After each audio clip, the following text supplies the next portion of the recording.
বন্ধুরা, আমার একটি বাংলা কবিতা আগেও হয়তো পড়েছি, মনে নেই কোথায়। আমি এখন পড়ছি। কবিতাটির নাম অনন্ত আগুনের দিন রাত্রি। সেদিনের আকাশ ছিল অগ্রাণ বমির মতো পিতাব। একটি জ্বলন্ত বাড়ির সামনে আমি দাঁড়িয়েছিলাম। চলতি পথে সেদিন অকস্মাৎ থমকে দেখলাম বাড়িটি জ্বলছে। দেখলাম আগুনের দাহ্যতা কি প্রখর, তার লেলিহান শিখা। পুড়ছে করি বর্গা টিনের চাল, পুড়ছে খাট পালং বাসন কুসন, পুড়ছে ওয়ার্ডরোব মখমলে মোড়া সাজানো সুপা কার্পেট, পুড়ছে পোশাক আশাক, মানবিক জীবনযাপনের যাবতীয় তৈজসপত্র, স্নেহ আর ভালোবাসার সকল চিহ্ন একে একে নিশ্চিহ্ন হয়ে গেল এক দঙ্গল মানুষের চোখের সম্মুখে। পরে রইল শুধু ছাইয়ের গাদা।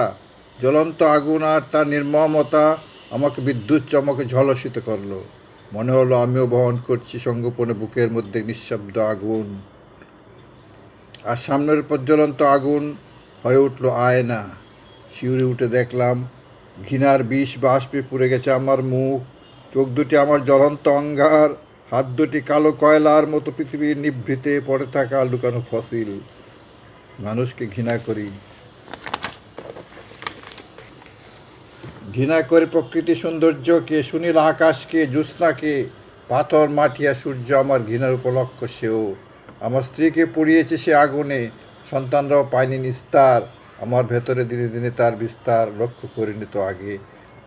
অথচ আমার চোখেও ছিল সবুজ স্বপ্ন, নীল লেগুন, বুকে স্নেহের প্রস্রবণ।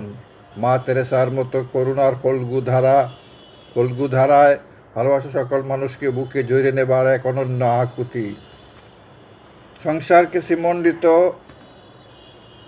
করার এক অনুচ্চারিত প্রত্যাশা। কেন আমার বুকের মধ্যে এমন নির্মম নৃশংসতা? মুষ্টিবদ্ধ হাতে চিৎকার করে বলতে চাই, হে মানুষ, হে পৃথিবী, এ আমি কিছুতেই চাইনি।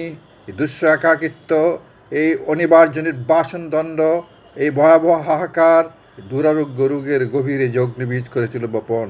হে স্বর্গের দেবতা, তাকে কিছুতেই করো না ক্ষমা, কিছুতেই না। কবিতাটি আগে 6/5/2022 সালে ফেসবুকে সুকণ্ঠে পাঠ করা আছে।